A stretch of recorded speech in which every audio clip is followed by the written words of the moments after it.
La rinofaringitis es una infección que es bastante frecuente y que se asocia mucho a la primera infancia, es decir, de 0 a 3 años. Y esta se presenta de forma aguda. Su gravedad se va a deber a la presencia tanto de complicaciones como de formas recidivantes.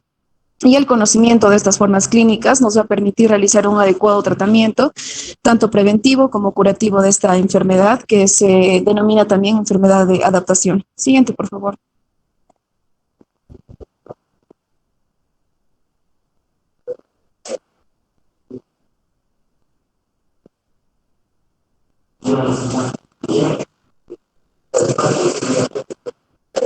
Ya. La definición de esta rinofaringitis, esta es una afección inflamatoria de la zona superior de la faringe, denominada esta rinofaringe, a la que se asocia de forma variable una afectación nasal. Y su causa sobre todo va a ser de origen vírico y es una enfermedad benigna que tiene una evolución favorable y que se resuelve espontáneamente dentro de 7 a 10 días en el caso de las rinofaringitis agudas. Sin embargo, esta se puede cronificar y también puede presentar complicaciones, como ya les he mencionado al inicio, que esta sería la forma grave de la enfermedad. Siguiente, por favor. Dentro de la epidemiología, su frecuencia y contagiosidad hacen que esta represente un problema de salud pública. Esta es una enfermedad, se trata de una primera enfermedad infecciosa infantil y es una primera causa de consulta en pediatría. Su incidencia es más elevada en niños, sobre todo en edad preescolar, a diferencia de los adultos, y por lo tanto su tratamiento va a tener un coste bastante elevado, ya que va a ser muy frecuente. Todos los virus responsables van a tener una contagiosidad elevada, sobre todo los rinovirus y el virus respiratorio sincitial, así como el virus de la gripe. Y el reservorio viral va a ser el ser humano y la fuente de contaminación es interpersonal y se encuentra en las secreciones respiratorias. El periodo de incubación de estos virus varía entre 1 a 7 días. Siguiente. La etiología esta va a tener un origen vírico, sobre todo los virus son los principales agentes patógenos de la rinofaringitis. Dentro de estos se encuentra el rinovirus, coronavirus, BRS, el virus de la gripe, de la parainfluencia, adenovirus, enterovirus. Y estos virus pueden sobrevivir 30 minutos en la piel y hasta varias horas en los objetos. Existen más de 200 virus capaces de provocar esta rinofaringitis asociada o no a signos clínicos, que estos van a ser indicativos de una afectación de otra parte del árbol respiratorio. Estos virus inducen una inmunidad local de corta duración que no va a proteger contra otros o contra los tipos heterólogos, por lo que permiten las reinfecciones. El número de virus responsables, así como el estado de infección o de reinfección y la edad, van a explicar la variabilidad del cuadro clínico. Las bacterias que se encuentran en la secreción y rinofaringia, sobre todo el estreptococo, neumonía, haemophilus, entre otros, forman parte de la flora comensal de la rinofaringe del niño. Y estas mismas bacterias también se van a encontrar en los niños sanos y en los que presentan una rinofaringitis. Como les he mencionado al inicio, esto también se conoce como una enfermedad de adaptación. La inflamación que se va a presentar en la rinofaringe representa en los niños una adaptación natural al mundo de los microorganismos y se debe considerar normal una frecuencia de 4 a 5 rinofaringitis banales no complicadas al año, hasta los 6 a 7 años. Es el periodo en el que el niño va a adquirir un capital inmunitario que es por lo que se conoce una enfermedad de adaptación. Y la frecuencia está modulada por los factores ambientales a los que está sometido el niño, de modo que un niño que viva, digamos, en una gran ciudad y que acuda a las guarderías va a tener más rinofaringitis que un niño que permanezca en su domicilio. Y los factores de riesgo de rinofaringitis, estas se van a deber a varios factores. Puede ser, por ejemplo, un tabaquismo pasivo, la contaminación, la sequedad ambiental, que esto va a dar lugar a enfermedades congénitas como la discinesia ciliar primaria, por ejemplo. También el reflujo gastroesofágico, debido a que va a causar una irritación y una inflamación local. Las inmunodeficiencias adquiridas como congénitas, la ausencia de la lactancia materna, antecedentes familiares y la alergia. Siguiente. Bien,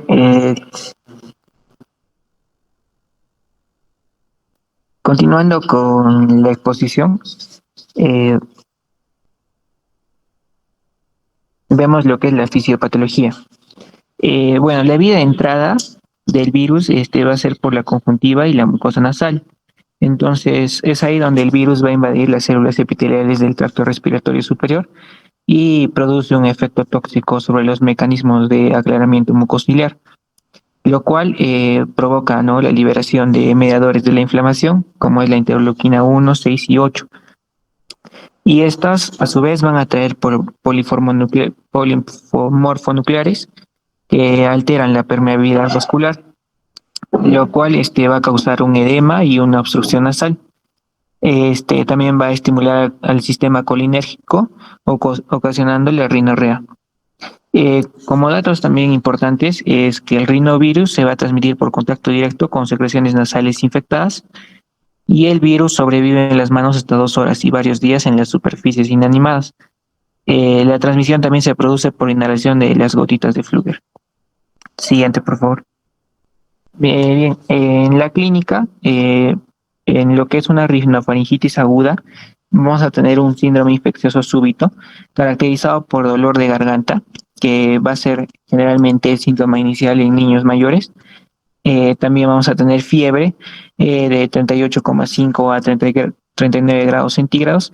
Esta de característica o aparición matinal junto a agitación, vómitos y diarrea. Luego también vamos a tener lo que es la obstrucción nasal, que va a ser el síntoma predominante en lo que son lactantes, y la rinorrea mucopurulenta, que puede ser anterior y posterior, la cual inicialmente va a ser acuosa y progresivamente espesa por la infiltración neutrofílica. Asociado a esto puede tener estornudos, lagrimeo y congestión ocular. También podría presentar una hipoacusia leve de transmisión por una obstrucción tubárica aguda. Y a la exploración también podemos encontrar anedopatías en lo que es la región cervical. Estas van a ser bilaterales y dolorosas. También vamos a ver lo que es la nariz obstruida por la mucosidad en la parte posterior de la faringe. Siguiente, por favor. Bueno, y en lo que es la rinofaringitis crónica o recidivante, pues esta ya al volverse crónica, pues en el niño va a generar, ¿no?, un aspecto adenoideo, va a tener un catarro perpetuo y también periodos de atenuación. Esta se ve más que todo o podríamos pensar en anomalías del biofilm, buscar enfermedades crónicas. Habría que eliminar los factores de riesgo y pues la afección se cura de forma espontánea hasta los 6 o 7 años. Siguiente, por favor. Las complicaciones se dividen en complicaciones locorregionales. La más frecuente va a ser la otitis media aguda, la laringitis aguda, complicaciones traqueobronquiales como la bronquiolitis, la sinusitis, que vendría a ser una infección sobreagregada, y flemones cervicales. En las complicaciones a distancia, mayormente van a ser de tipo digestivo, ¿no? Como la diarrea, vómitos, deshidratación del lactante y también convulsiones febriles. Las complicaciones de la rinofaringitis crónicas vendría a ser la hipertrofia crónica de las vegetaciones adenoideas y pues generar una respiración bucal compensadora. Alteración de la articulación dental, síndrome de apnea del sueño, sequedad faríngea y pues la fascitis adenoidea. Siguiente, por favor. Para el diagnóstico, el diagnóstico es clínico y pues nos basamos en que es una enfermedad autolimitada, típicamente dura 7 a 10 días y es importante también el antecedente epidemiológico actual de un cuadro similar en otro miembro de la familia. El cuadro clínico de característica de un comienzo abrupto, caracterizado por toda la clínica que vimos, ¿no? Rinorrea, tos, fiebre, rinofagia, malestar general, disminución del apetito, cefalea, irritabilidad. En exámenes complementarios, en realidad no se recomienda la realización de exámenes laboratoriales, ni de imagen ni especiales. Siguiente, por favor. En nuestro diagnóstico diferencial, los más frecuentes va a ser una rinosinusitis ante la persistencia de los síntomas de 10 a 14 días. Otro es la rinitis alérgica. Esta se caracteriza por prurito en ojos, nariz, paladar y oídos, así como una rinorrea acuosa, ¿no? Estornudos, congestión nasal, goteo o escurrimiento postnasal. Eh, Otros diagnósticos diferenciales hay que tener en cuenta si especialmente los signos van a ser unilaterales, pensar en una imperforación unilateral de coanas, que va a dar un cuadro de obstrucción nasal y rinorrea mucosa a largo plazo, ¿no? Y pues esta va a ser unilateral. Si la imperforación es unilateral, pues el diagnóstico se va a hacer tardío, ¿no? Y si vendría a ser una imperforación bilateral, el diagnóstico generalmente se hace a las primeras horas de vida por la dificultad respiratoria. Eh, También pensar en tumores malignos como cánceres de la rinofaringe o pues que no van a ser excepcionales en niños, ¿no?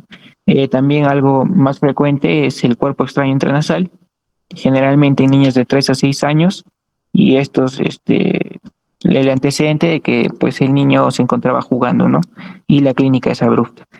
También pensar en tumores benignos de fosas nasales, en especial el fibroma nasofaringeo, que ya también se va a dar mayormente en lo que es adolescentes y generan pues una obstrucción nasal progresiva con rinorrea y epistaxis de repetición. Siguiente, por favor.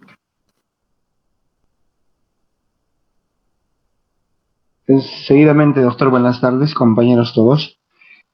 Vamos a seguir con la exposición. Y hemos escuchado ampliamente, de manera muy detallada, respecto a es que esta rinofaringitis puede iniciarse primeramente con un virus, ¿no? Una afección viral. Tenemos que considerar algunas medidas generales para esto. Algunas medidas generales pueden ser los gargarismos con solución salina. Estas pueden producir algún alivio para el dolor faríngeo sobre todo. También se tiene que mantener una hidratación adecuada. Las irrigaciones salinas nasales también pueden ser importantes para el lavado de las fosas y también para la evacuación, ¿no? de la mucosidad. El lavado de manos, esto quizás sea una de las medidas más importantes debido a que tiene alta transmisibilidad este virus, ¿no? El uso del alcohol en gel también. El tratamiento con miel de trigo de sarraceno al forfón. Siguiente, por favor.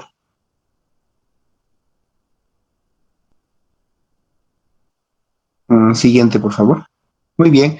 Algunas medidas preventivas que tendríamos también sería, como ya dijimos, el lavado, no solamente de las manos, también generalmente como provoca esto en niños, los juguetes con agua y jabón, hay que lavarlos, toda superficie que ha podido entrar en contacto, ya que más o menos un aproximado de 2 horas vive el virus, ¿no? En otras superficies. Se debe evitar también el compartir juguetes o los chupones, sobre todo entre niños que están en contacto. Promover que los visitantes también se laven las manos antes de entrar en contacto con los niños, evitar el contacto con personas que están cursando estas afecciones respiratorias o que tienen de repente fiebre por ahí. Impulsar también y reforzar que los niños continúen la alimentación, principalmente con la leche materna, ya que esto les va a ayudar y reforzar. Los probióticos también se han visto que podrían ayudar. Recomiendan también proporcionar información práctica acerca del curso clínico de la enfermedad, datos de alarma, así como de las medidas generales, ¿no? Cuando hay este contagio con este virus en pacientes y familiares. Siguiente, por favor. El tratamiento como podemos ver aquí, la prescripción de ibuprofeno o acetaminofén o paracetamol son recomendables, ya que se tiene que tratar de manera sintomática, ¿no? Esta es faringitis de tipo aguda. La etiología ya dijimos que es viral y los antibióticos en este caso no modifican, ¿no? Su evolución. No se recomienda el uso de antimicrobianos en los pacientes con resfriado común. El tratamiento básicamente es enfocado a un tratamiento conservador. Si el paciente reúne criterios de resfriado común y se encuentra en tratamiento antimicrobiano, se recomienda, en este caso, suspenderlo. Siguiente, por favor. No se recomienda utilizar los siguientes medicamentos en el manejo del resfriado común.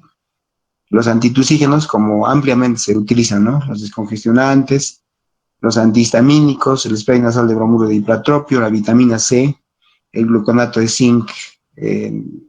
Dicen, ¿no? Las guías de que no se deben usar estos medicamentos que muy comúnmente pues, se utilizan. Evitar el uso de ibuprofeno y ácido, o sea, acetil salicílico en los siguientes casos: en antecedentes de enfermedad ácido péptica, en asma o en insuficiencia renal, ¿no? O en niños con síndrome de Rey. Hay que dosificar eso, ¿no?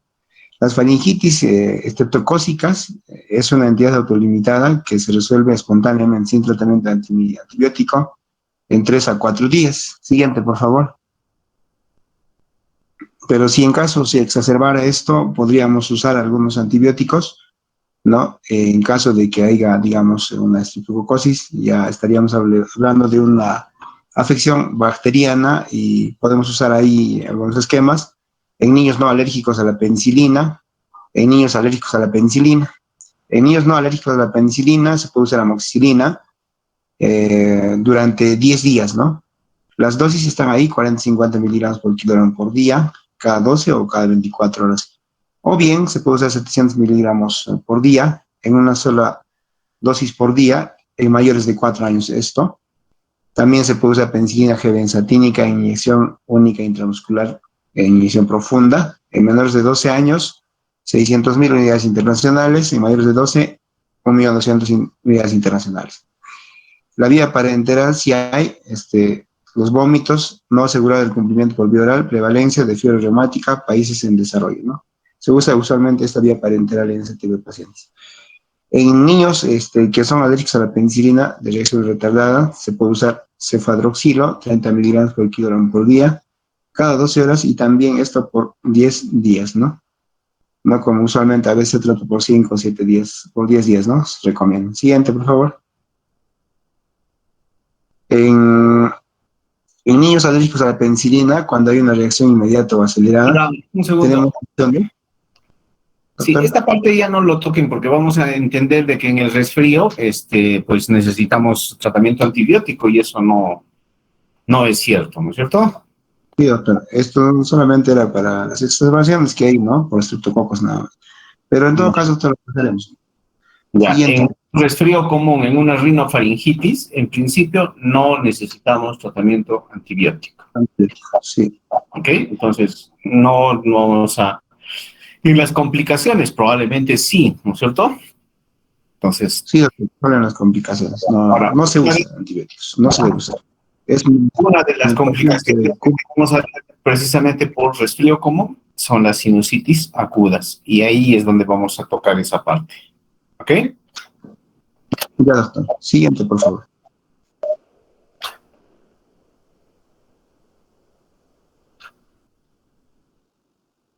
Sinusitis. Como sabemos, la sinusitis pues, es una inflamación, ¿no? de uno o más senos, ¿no? paranasales, en el cual esto pues, va a estar asociado habitualmente a la inflamación, ¿no? de la mucosa nasal. Tener en cuenta que dentro de la anatomía, pues los senos paranasales son pequeños huecos, ¿no? llenos de aire, que estos pues se van a dividir en senos frontales, que van a estar en la parte frontal del cráneo, que van a estar situados, ¿no? encima de la nariz, encima de la frente. Y en los senos etmoidales que se van a situar pues en las partes laterales de la nariz, entre los huesos, ¿no? Y los senos maxilares localizados pues en las mejillas. Vamos a ver que en los senos etmoidales y maxilares pues ya van a estar presentes, ¿no? en el momento del nacimiento. Y también se dice que solo, ¿no? los primeros se van a encontrar neumatizados. Y tener en cuenta dentro que los senos maxilares no se van a neumatizar hasta los 4 años de edad. Y en los senos etmoidales ya se van a desarrollar, ¿no? a partir de los 5 años. Y en los senos frontales pues se van a desarrollar ya de 7 a 8 años, y esto pues su desarrollo no se completa, ¿no? hasta la adolescencia. También tener en cuenta que dentro de esta sinusitis pues va a haber una clasificación, ¿no? Vamos a tener la clasificación aguda, que va a ser pues cuando van a presentarnos los síntomas que van a ser menor a 30 días. Y la subaguda pues van a ver acá pues los síntomas de 30 y 90 días, ¿no? Y cuando ya es crónico pues se va a ver pues que estos síntomas se van a presentar más de 90 días, ¿no? Siguiente, por favor. Dentro de la etiología vamos a ver pues que van a haber, ¿no? diferentes, ¿no? agentes Dentro de ellos, lo más importante, pues vamos a ver que esto va a ser el hemófilos influenzae, ¿no? Que se va a dar más que todo en un 30%. Y posterior a ellos vamos a tener el Streptococcus pneumoniae, ¿no? En el cual nos dicen algunas bibliografías en un 20% y otros hasta 30%, ¿no? Sucesivamente a este va a haber pues la Moraxella catarrhalis, ¿no? Que se va a presentar ya sea de un 10 a un 20%, y los estreptococos, ¿no? Y los estreptococos y Staphylococcus aureus, que ya van a ser, ¿no? Poco frecuentes, pero que sí se dan, ¿no? Tener en cuenta pues que dentro de la epidemiología pues la sinusitis bacteriana aguda pues se va a producir a cualquier edad, y entre los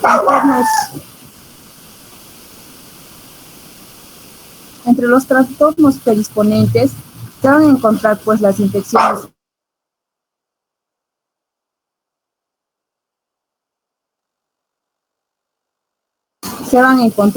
predisponentes, ¿no? A las infecciones víricas, que van a estar más que todo en las infecciones respiratorias, ¿no? Superiores, más que todo, ¿no? Asociadas a la existencia, ¿no? En los niños, ¿no? Que van a estar en las guarderías, ¿no? Y también, ¿no? Aquellos que van a tener algún hermano en el que va a estar, ¿no? En el colegio, ¿no? Y ellos son los que más que todo se van a contagiar, ¿no? También tener en cuenta que los niños con deficiencias, ya sea de inmunoglobulina G y A y otras, van a ser también pues ya no, o más que todo afectando, ¿no? A nivel de la inmunoglobulina. Puede haber, ¿no? Otras causas, como malformaciones anatómicas, como el haber hendido, o pólipos nasales, o cuerpos extraños, ¿no? Más que todo. Siguiente, por favor. Dentro de la fisiopatología, pues vamos a ver, ¿no? Que la alteración va a estar más que todo en la función, pues como les indicaba, ¿no? En los senos paranasales, que va a resultar, ¿no? En la producción de estos cuadros inflamatorios. Vamos a ver que aquí pues lo que se va a producir más que todo es pues un bloqueo, ¿no? Del ósculo. Y esto lo que provoca pues va a haber una congestión mucosa. Al haber esta congestión mucosa, hay una retención pues de las secreciones, y posteriormente lo que va a suceder pues va a haber un espesamiento, ¿no? De estas secreciones, y en el cual esta pues lo que va a hacer es alterar, ¿no? El intercambio gaseoso, así pues dañando estos fibros y la mucosa, produciendo un cambio, ¿no? En el medio constituyente, en un medio positivo, ¿no? Y esto pues lo que va a hacer es, más que todo esta secreción, esta retención de secreciones, va a inflamar los senos, ¿no? Paranasales, ya sea por diferentes agentes que les mencioné, ¿no? Siguiente, por favor. Dentro del cuadro clínico, pues vamos a ver que va a haber, ¿no? Síntomas persistentes, pues dentro de ellos pues va a haber, ¿no? La tos, la congestión, secreción nasal, y además que todo pues se van a presentar de 10 días, ¿no? De inicio de esta sintomatología. También pues va a haber presencia, ¿no? De tos durante el día, pero esto a medida que avanza va a empeorar pues por la noche. También hay congestión nasal, secreción nasal, pero esta secreción nasal pues va a ser fina o espesa, en algunos casos va a ser clara, cerosa, dependiendo, ¿no? del agente que lo va a producir. Y ya pues cuando va a ser severa, ¿no? Estos síntomas se va a añadir pues una temperatura mayor a 39 grados, ¿no? Y la secreción nasal purulenta, y esta pues puede ser espesa, opaca, ¿no? Que va a durar al menos, ¿no? 3 días. Y en algunos casos también va a haber dolor facial, a que va a estar asociado más que todo a un edema periorbitario, ¿no? Siguiente, por favor.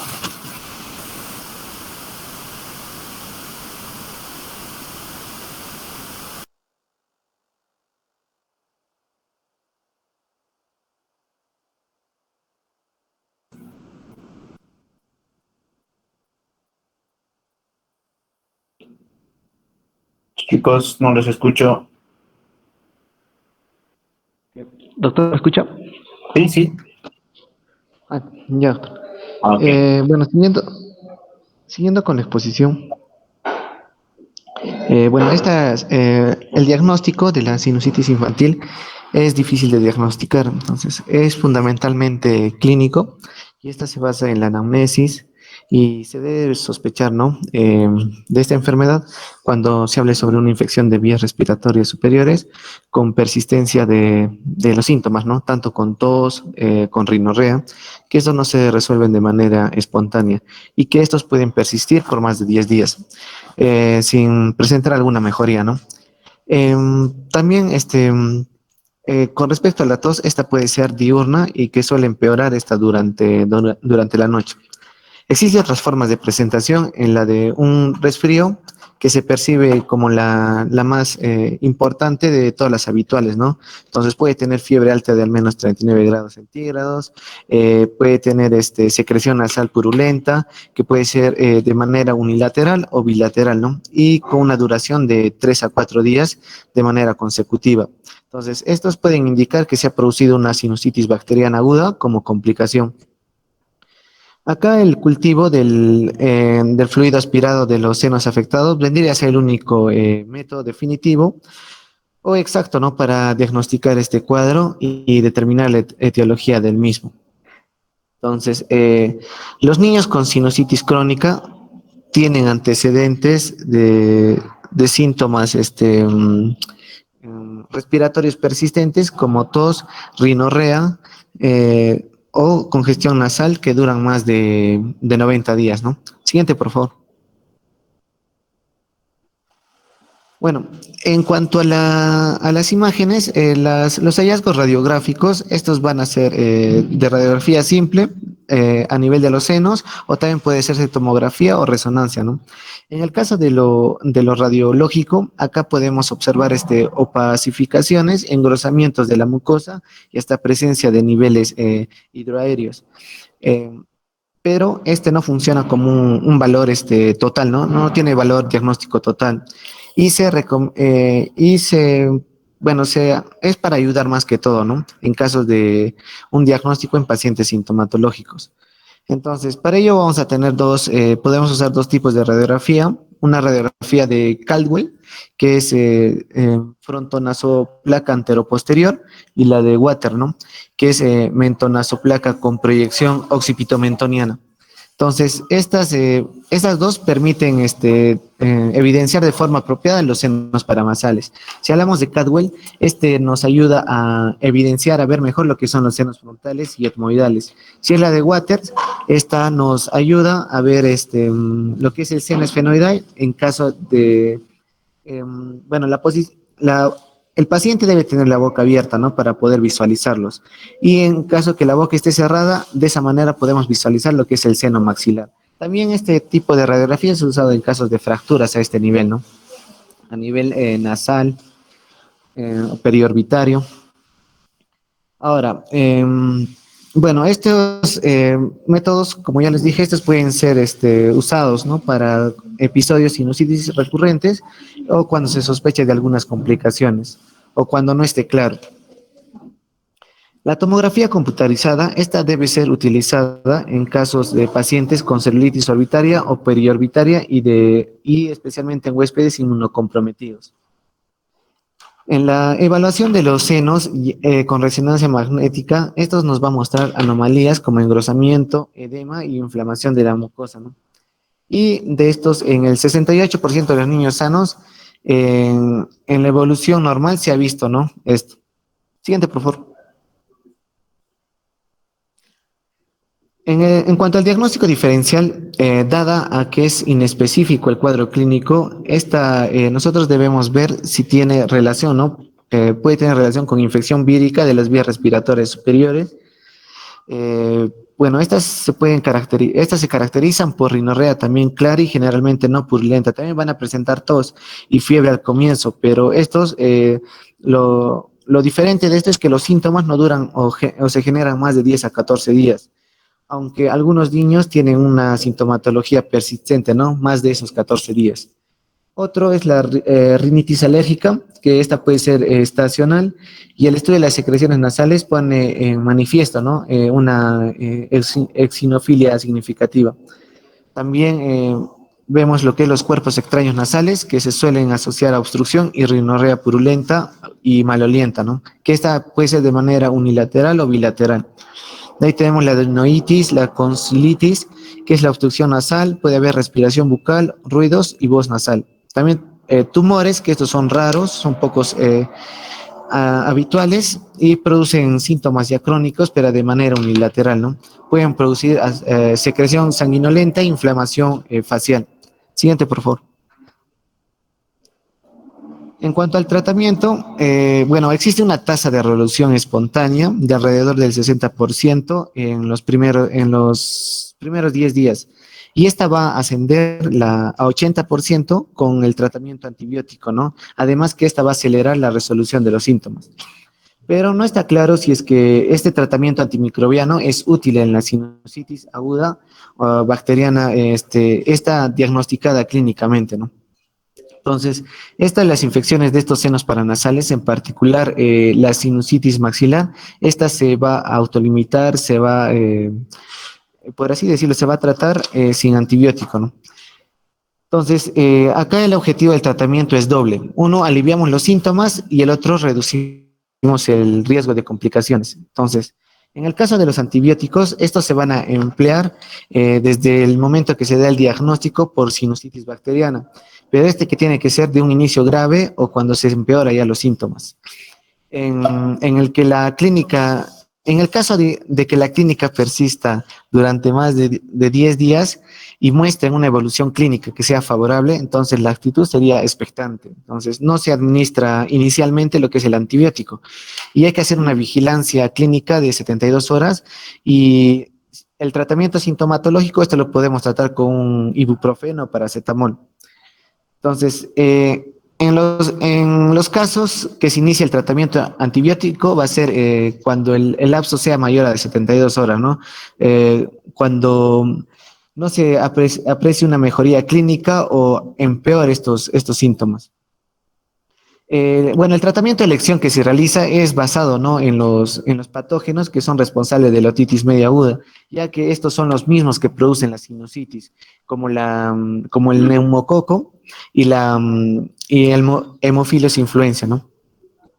Entonces, en nuestro medio, bueno, en el artículo que hemos tocado, que es un artículo de Costa Rica, el tratamiento de primera elección en este caso es la amoxicilina, ¿no?, que tiene una buena actividad frente a neumococo, que es como que es la bacteria con más frecuencia implicada y que produce una tasa más alta de complicaciones. Se dice que tras el cambio de vacunación con antineumocócica treceavalente, hay países donde ha habido una disminución de los aislamientos de estreptococo pneumoniae. Y aparte de ello, también se ha visto una disminución de las cepas resistentes que va a tener, ¿no? Y al contrario de ha habido un aumento del Haemophilus influenza, que es productores de beta-lactamasa, ¿no?, los tipos B. En otros lados, por ejemplo, se ha visto una situación inversa, ¿no?, donde ha aumentado los casos de Haemophilus influenza, pero son más leves y además un 80-90% son sensibles a penicilina, ¿no? Entonces, acá la dosis recomendada de amoxicilina, según el artículo que hemos tocado, que está asociada con ácido clavulánico, es de 80-90 miligramos por kilogramo, esto por día.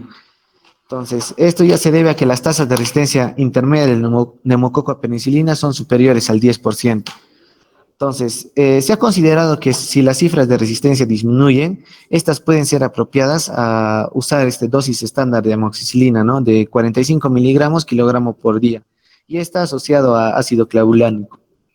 Entonces, la amoxicilina con ácido clavulánico, esta se va a recomendar en sinusitis con riesgo de complicaciones, como en niños menores de 12 a 18 meses que tengan riesgo de celulitis preseptal incipiente, pacientes que tengan síntomas graves o estos sean de manera prolongada, más de un mes, o que hayan recibido antibióticos en 30 días previos, ¿no? También en pacientes inmunodeprimidos o que tengan enfermedades crónicas o una respuesta al tratamiento inicial con amoxicilina. Entonces, la recomendación va de dosis va de 7 a 10 días, ¿no? Y se dice que de 3 a 5 días ya debería haber mejoría, pero actualmente se quiere dar esta terapia a menos tiempo, ¿no? Que sean más cortos, ¿no? De 5 a 7 días. El uso de macrólidos en general no es una buena opción terapéutica debido a la alta resistencia del neumococo.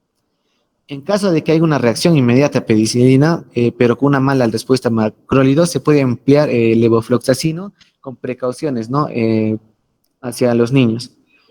Y si esta reacción de penicilina no es inmediata, puede utilizarse cefalosporina, ¿no? De segunda generación como cefuroximab, dosis de 30 miligramos kilogramo día, en 2 dosis, y también de tercera generación puede ser el cefodoximab o ceftibuteno. Y esto siempre hay que evaluarlo después de las 72 horas para ver si existe un empeoramiento, ¿no? Si vemos que los síntomas iniciales están progresando o aparecen nuevos síntomas o falta de mejora de esos mismos, ¿no?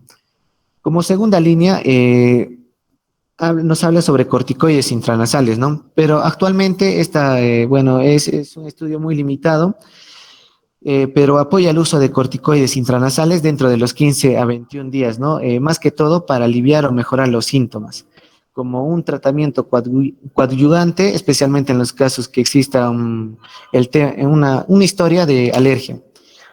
Otro punto vendría a ser los corticoides orales. También no tiene mucha evidencia en niños, más que todo está relacionado, ¿no? Al tratamiento en adultos. Son más eficaces. Los descongestionantes antihistamínicos e irrigaciones nasales tampoco no hay evidencia y no hace mención que pueden ser útiles para el tratamiento de sinusitis, ¿no? En niños. Y por último, los analgésicos, ¿no? Como el paracetamol y el ibuprofeno, ¿no? Que a dosis habituales son eficaces, ¿no? Para combatir los síntomas, ¿no? En niños. Siguiente. Gracias. Bueno, ahora hablando sobre las complicaciones, por lo general los pacientes con sinusitis bacteriana aguda suelen producir graves complicaciones orbitarias o también intracraneales que progresan con rapidez. Esto se debe a que hay una estrecha proximidad entre los senos paranasales, al encéfalo y también a los ojos, como vemos en la imagen. Ahora, dentro de las complicaciones orbitarias que más se presentan, o bueno, las vamos a clasificar en dos, unas celulitis periorbitarias y otras celulitis orbitarias. Estas complicaciones orbitarias suelen ser secundarias a esmoiditis bacteriana aguda, y esto se debe a que la infección se extiende por toda la lámina papirácea. Ahora, la celulitis periorbitaria produce eritema y tumefacción en todos los tejidos que rodean al globo ocular, como vemos aquí. Mientras que la celulitis orbitaria va a afectar a las estructuras infraorbitarias, lo mismo que puede causar a posterior una proptosis, quemosis, disminución de la agudeza visual, diplopía, algunos trastornos de movimientos oculares y dolor ocular. La diferencia con esta, o bueno, lo principal aquí también para reconocerlo es el dolor ocular, aquí es mucho mayor y ese mismo es el que impide también hacer los movimientos oculares, ¿no? Para estos casos debemos incluir una tomografía de órbitas y senos paranasales, hacer interconsulta otorrinolaringología y oftalmología para hacer un trabajo conjunto y el tratamiento ya tiene que ser endovenoso. Otras complicaciones, como les decía, pueden ser las intracraneales. Dentro de estas podemos encontrar a los abscesos epidurales, meningitis, trombosis del seno cavernoso, empiema subdural y absceso cerebral. Los niños que presenten alteraciones del estado mental, rigidez de nuca, cefalea intensa, signos neurológicos focales o algún signo de hipertensión intracraneal, ya sea cefalea o vómitos, se debe realizar con urgencia una TC de encéfalo de órbitas oculares y senos paranasales. Y en estos casos se tiene que empezar de forma inmediata el tratamiento con antibióticos de amplio espectro, como les decía, endovenoso.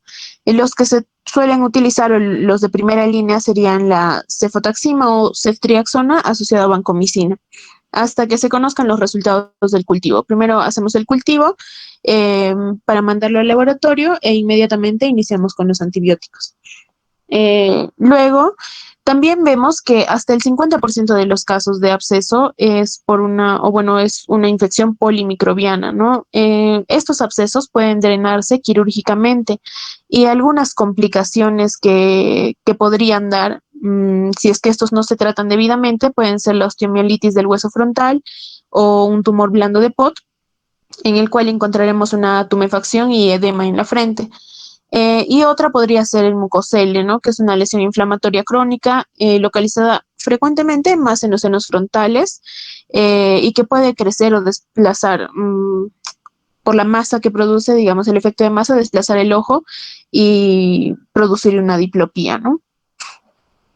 Ahora, en cuanto a la resistencia de los antibióticos, vemos que aproximadamente el 50% de los gérmenes aislados de Haemophilus influenzae y el 100% de Moraxella catarrhalis producen las beta-lactamasas y alrededor del 25% de estas cepas van a ser de Streptococcus pneumoniae, que van a ser resistentes a la penicilina, ¿no?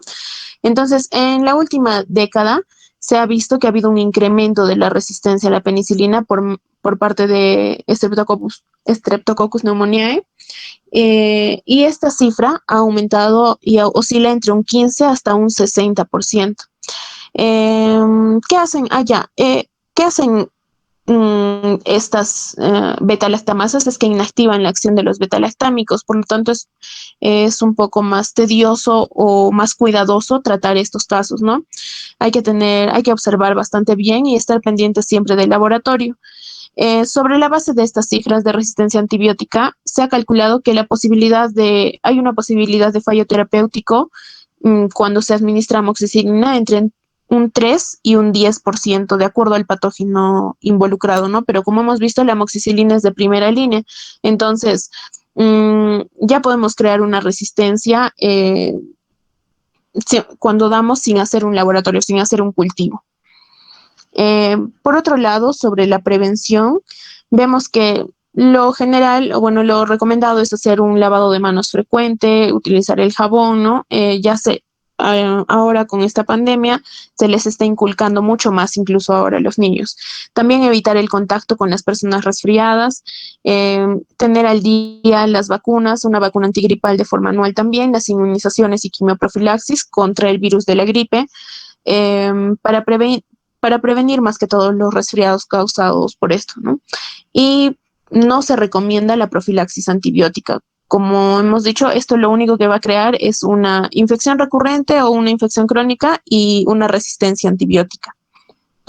Entonces, por último, vemos en las conclusiones que se van a presentar más infecciones de las vías respiratorias en los menores de 3 años y a mayor edad van a disminuir esta incidencia. Estas vías respiratorias no ocurren por un déficit inmune, sino es más que todo en ausencia de los estímulos antigénicos, ¿no? Y también por la temporalidad, pueden ser en otoño o invierno. Las complicaciones van a disminuir de acuerdo a la incidencia de estas infecciones de las vías respiratorias y aumentan el intervalo de la recuperación fisiológica, ¿no? Entre episodios que tienen que ser mayor a 8 semanas. Ahora, el porcentaje de recaídas y recurrencias no es inferior en los niños que recibieron antibióticos, sino por el contrario, solo creamos una resistencia. Y estos antibióticos se asocian con mayor probabilidad a efectos adversos. Eso sería todo, doctor. Gracias. Muy bien. A ver, preguntas para el grupo número 1.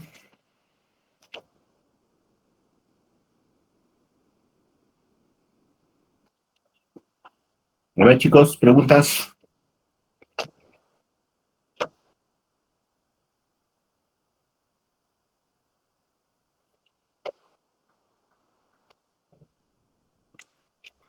A ver, en los cuadros de resfrío común, la única causa es viral. ¿Es así?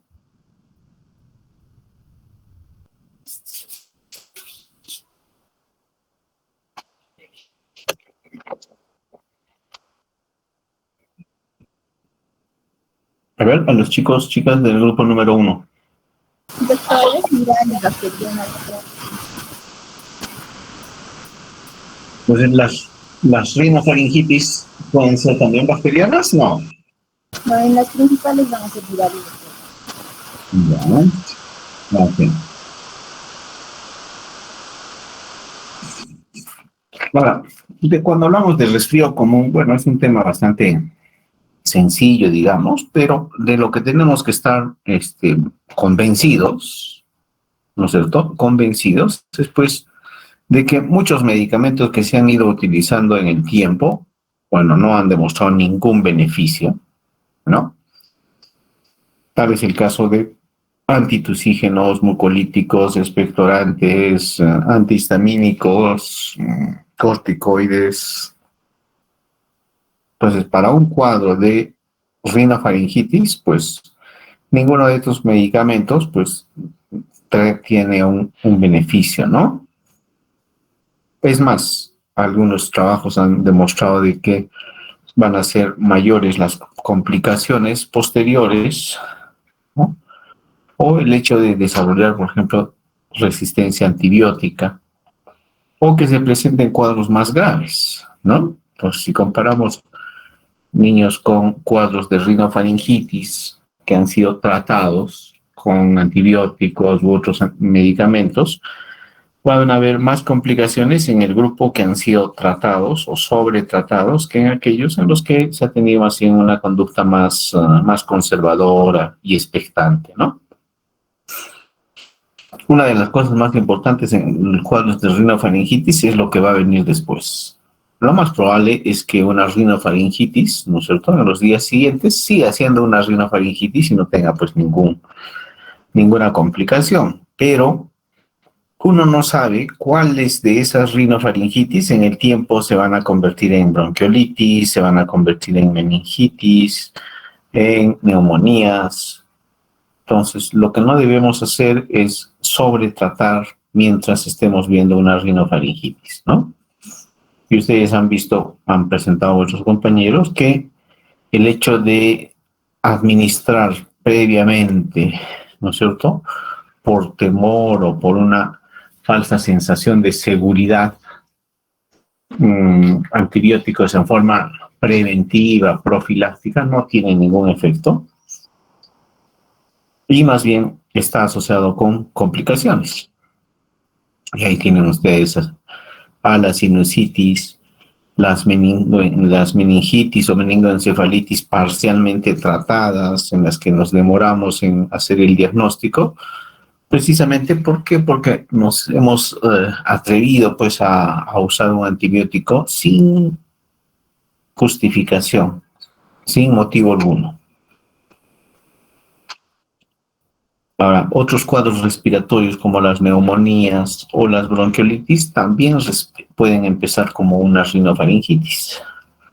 Y en los días siguientes, pues, se van a convertir en otros cuadros clínicos como bronquiolitis, como neumonía, y no hay forma, ¿no es cierto?, de nosotros previamente saber cuáles de esos niños van a desarrollar estas complicaciones o estos otros cuadros clínicos. Y por eso debemos mantener siempre una conducta más responsable y ir evaluando a nuestros pacientitos en este caso, en la evolución, ¿no? Viéndolos en los siguientes días para ver si solamente se va a comportar como una rinofaringitis o ya como alguna complicación, o la rinofaringitis pues será el inicio de un cuadro un poco más serio, ¿no? O mucho más serio. Ahora, en cuanto a la sinusitis, cuando hablamos de sinusitis en niños, pues hay 3 criterios para hacer el diagnóstico, cuando hablamos de las sinusitis agudas específicamente, ¿no? Uno es el tiempo, más de 10 días, o sea, la persistencia de los síntomas. Otro, el agravamiento de los síntomas. Y en otros, el empeoramiento. Es un paciente que estaba mejorando, pero de pronto se pone peor. Entonces, esos tres criterios, ¿no? Uno, el tiempo, más de 10 días. Dos, los síntomas severos. Y tres, el empeoramiento en aquel paciente que estaba mejorando y que, bueno, nuevamente se pone mal. Después de una mejoría de 3, 4 días, ¿no?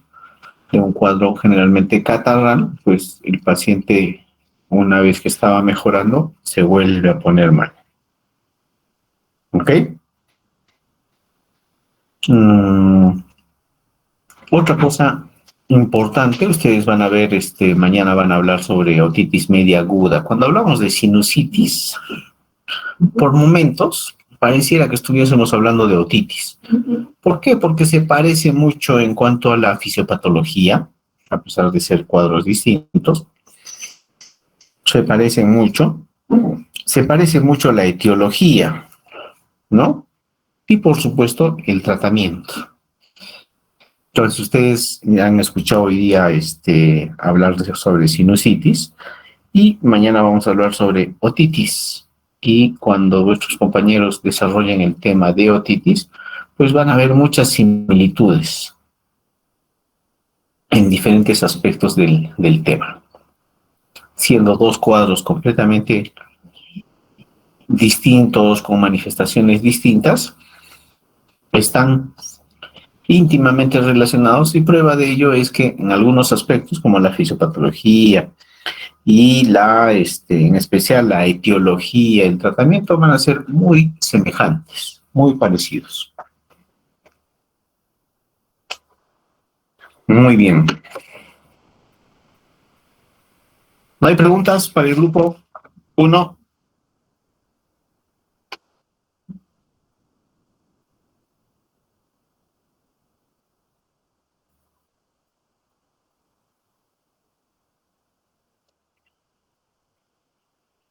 Muy bien. Entonces pasamos con el grupo número 2.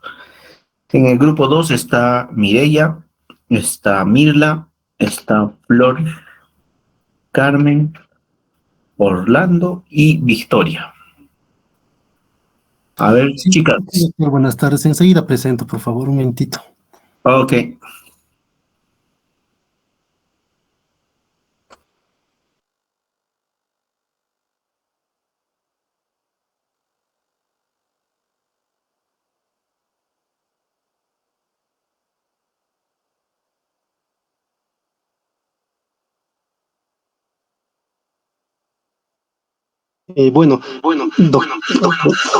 Bueno, doctor, buenas tardes, compañeros.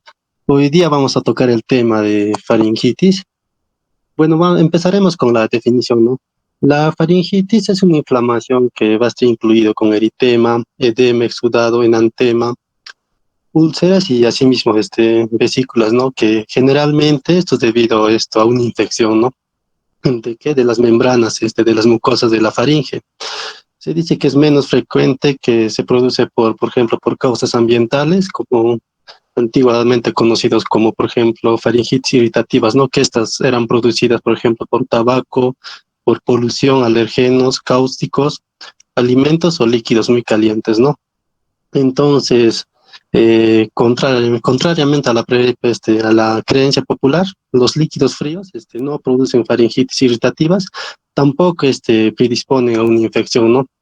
Al contrario, se dice que el frío moderado eh, es un analgésico, ¿no? Para el dolor de garganta, ya que a veces los padres lo toman con mucha sorpresa, ¿no? Y lo toman de alguna medida preventiva, ¿no? En este caso. Bueno, dentro de la etiología vamos a tener dos tipos, ¿no? La etiología viral y la etiología bacteriana. En este caso, la etiología viral, que se dice que puede ser más o menos entre un 65 y a un 85%, ¿no? Y más o menos tiene un predominio estacional, ¿no? Primero se puede dar en mayor porcentaje, se puede decir que se puede dar en otoño, luego en invierno y pocas veces en primavera, ¿no? Bueno, entonces acá tenemos esta clasificación según la edad, ¿no? En bebés y niños pequeños la etiología viral, generalmente son los virus respiratorios. La herpangina se dice que es la causa más común en esta edad, ¿no? De bebés y niños pequeños, ¿no? Y el SARS-CoV-2, ¿no? Y en niños mayores y adolescentes vamos a tener el virus de Epstein-Barr y los virus respiratorios, ¿no? Son la causa más común que se puede dar en niños mayores y adolescentes, ¿no? Asimismo tenemos el VIH, la herpangina y el virus del herpes simple, ¿no? Y el SARS-CoV-2. Bueno, dentro de la etiología bacteriana, el más frecuente es el estreptococo del beta hemolítico del grupo A. Bueno, también se le conoce como estreptococo piógenes, ¿no? Este caso se va a caracterizar por producir una hemólisis, ¿no? Clara en agar de sangre, que, bueno, se conoce como hemólisis beta, ¿no? Que es un rasgo bacteriológico muy importante para diferenciarlo de, por ejemplo, del estreptococo, que no produce hemólisis. En este caso sería beta, ¿no? Entonces, entre otras bacterias se han relacionado con la faringitis. Por ejemplo, tenemos también el micoplasma, neumonía y posiblemente también la clamidia, neumonía, ¿no? Tienen se dice que pueden tener algún papel secundario como agentes etiológicos en la faringitis pediátricos, especialmente se dice en este caso, bueno, en faringitis recurrentes, ¿no? También tenemos acá en niños mayores y adolescentes la Neisseria gonorrhoeae. Esto puede ser raramente, se dice que puede causar raramente, ¿no? Faringitis en adolescentes sexualmente activos y en niños que son abusados en abuso sexual, ¿no? Bueno, entre otras opciones, otras infecciones tenemos, bueno, entre bebés y niños pequeños tenemos el acceso retrofaringio, el acceso faringio lateral y la epiglotitis, ¿no? Bueno, dentro de la patogenia se dice que postula varias hipótesis, ¿no? Por ejemplo, podemos afirmar que existen factores predisponentes a la inflamación del tejido faríngeo, que puede ser, por ejemplo, la humedad, la polución, un ambiente seco y el estrés también, ¿no? Entonces, la infección se puede producir por inoculación, ¿no? De gotitas, por ejemplo, directa de agentes patógenos a través de las gotitas de flujo, ¿no? O también objetos o simplemente los alimentos, ¿no? Entonces, en ocasiones se piensa que pueden estar en relación con infecciones bacterianas vecinas, generalmente acá de la cavidad oral, ¿no? También por obstrucciones por ejemplo, de alguna crista amigdalina que llevaría a un sobrecrecimiento microbiano, ¿no? Y la posterior invasión del resto del tejido amigdalar, ¿no?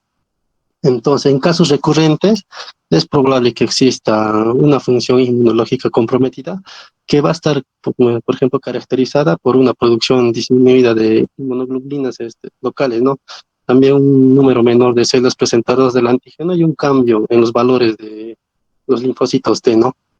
Entonces, acá va a comenzar con una vasoconstricción pasajera, continuando así con una vasodilatación debido a mediadores de la inflamación, que pueden ser de tipo de la bradicinina y el factor 5 al complemento, ¿no? Que además actúan como quimiotáctico para los leucocitos, ¿no? Y asimismo se puede decir que más tarde de todo esto se produce una exudación, con un edema submucoso que eleva el epitelio y a su vez va a haber una infiltración por células redondas y leucocitos. Y finalmente va a haber un aumento en la excreción de las glándulas y una descamación del epitelio, ¿no?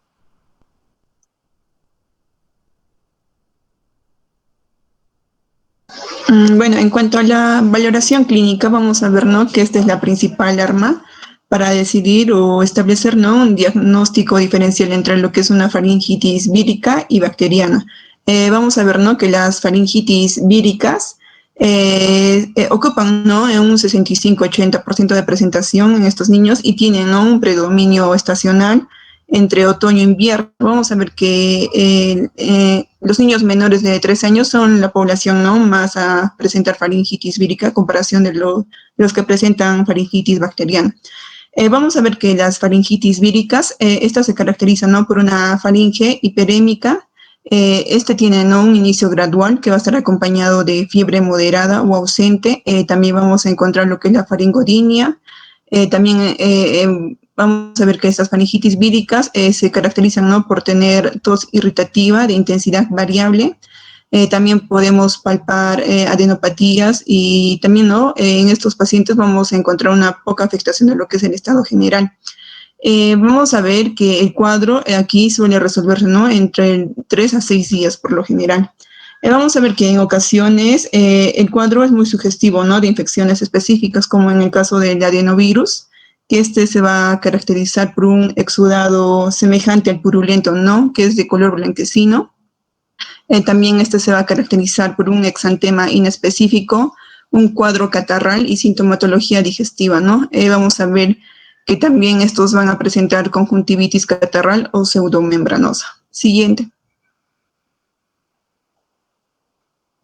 Bueno, otra presentación también tenemos lo que es la fiebre faringoconjuntival. Vamos a ver que esta es una expresión clínica, ¿no? De lo que son las infecciones por adenovirus. Se va a caracterizar por una hiperemia faríngea con conjuntivitis, ¿no? No purulenta. Y también vamos a ver la presencia, ¿no? De lo que son las adenopatías preauriculares. En esta presentación vamos a ver, ¿no? Que la fiebre puede durar hasta 7 días y la conjuntivitis, ¿no? Se alarga hasta un aproximado de 14 días. En cuanto a la herpangina, vamos a ver que este es de tipo del enterovirus, Coxsackie tipo A, específicamente, ¿no? El de tipo 6 y 16 y el B. Aquí las faringitis se van a caracterizar, ¿no? Por la aparición de vesículas de 1 a 2 milímetros, que posteriormente, ¿no? Esta se ulcera y que también, ¿no? Se circunscriben a la faringe posterior sin rebasar lo que son los pilares anteriores de las amígdalas. En cuanto a la enfermedad de boca, mano, pie, que esta va a ser de tipo Coxsackie 16 y también enterovirus 71, vamos a ver aquí la faringitis va a caracterizarse, ¿no? Por presentar fiebre y pequeñas úlceras, ¿no? En la lengua y en lo que es la mucosa bucal. Siguiente. Otras presentaciones también muy sugestivas de lo que son las infecciones faringias. Vamos a ver, ¿no? Lo que es la infección aguda por el virus, por el VIH. Vamos a ver que este también es conocido como el síndrome retroviral agudo. Vamos a ver que aquí las faringitis van a manifestarse, ¿no? Como no exudativa, que van a acompañarse con fiebre, con linfadenopatías, con artralgias, mialgias, letargia y exantema maculopapular. En cuanto al tratamiento de lo que son las faringitis víricas, vamos a ver que netamente esto se va a basar con un tratamiento sintomático, que el principal, ¿no? El principal a calmar va a ser el dolor de garganta, que puede tratarse aquí con paracetamol o ibuprofeno. Las faringodinias, que son muy intensas y que no se dan a la analgesia. Acá vamos a optar, ¿no? Por el tratamiento de corticoides orales a dosis pequeñas, ¿no?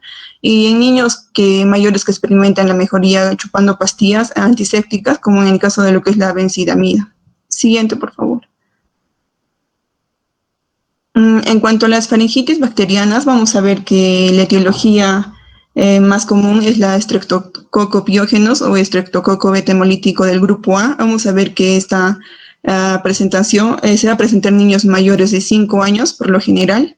Y esta tiene, ¿no? Un periodo de incubación de 2 a 5 días y de un inicio brusco, ¿no? Que va a acompañarse con fiebre alta, que frecuentemente no es superior a 39 grados. Vamos a ver que aquí la faringodinia es intensa y puede preceder, ¿no? Lo que es la aparición de la fiebre y de los signos inflamatorios faringios, ¿no? También vamos a ver aquí que va a estar caracterizada por adenopatías tonsilares y que la faringe no suele presentar marcada hiperemia con afectación variable de lo que son las amígdalas y frecuentemente presenta un exudado blanquecino. También como vemos en la imagen, también estas faringitis bacterianas se caracterizan, ¿no? Por presentar una úvula inflamada y edematizada. Siguiente. Ya. Entonces vamos a diferenciar la clínica de la faringitis causada por el Streptococcus beta hemolítico del grupo A en dos clasificaciones, una para mayores de 3 años y una para menores de 3 años. La que es para mayores de 3 años, dentro de su sintomatología presenta lo que es un comienzo brusco y una fiebre de cualquier grado, un dolor de garganta de intensidad variable que puede estar o no asociado a la dificultad para tragar. Dentro de los síntomas generales puede presentar dolor de cabeza, mialgias, náuseas, vómitos y dolor abdominal.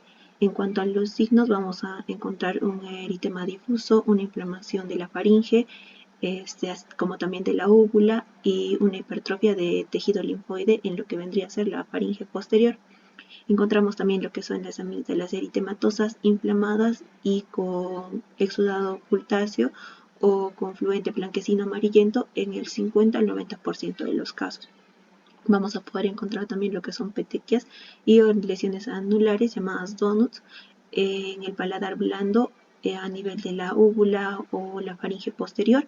Vamos a poder observar también lo que es una adenopatía cervical anterior que va a ser dolorosa al tacto, y esto se va a dar más o menos en el 30 al 60% de los casos, además de un aliento fétido.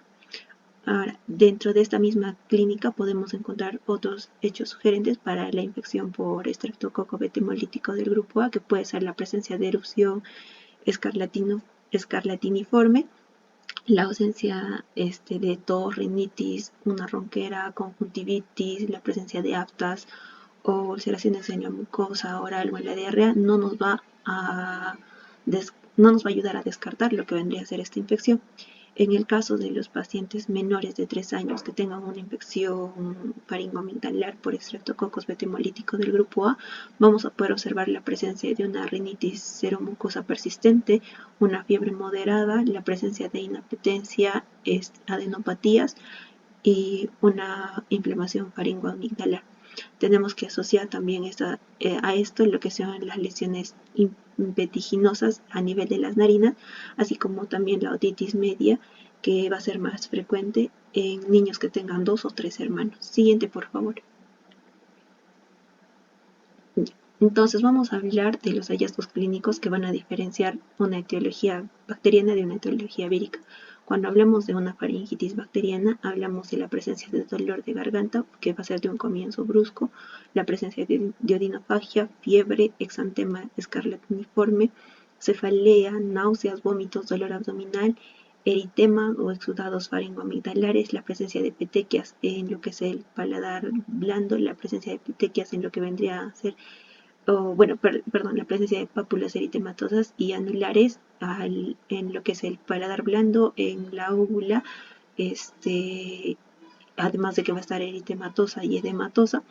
Vamos a poder observar también las adenopatías cervicales anteriores aumentadas de tamaño, normalmente es mayor a 1 centímetro y que van a ser dolorosas. La edad se dice que se da entre los 5 y los 15 años. Esta inflamación o esta infección bacteriana se va a dar normalmente en el invierno o a los comienzos de primavera, donde existen los climas templados, y en cuanto a su historia de exposición se da en un paciente enfermo que haya tenido faringoamigdalitis en las 2 semanas previas.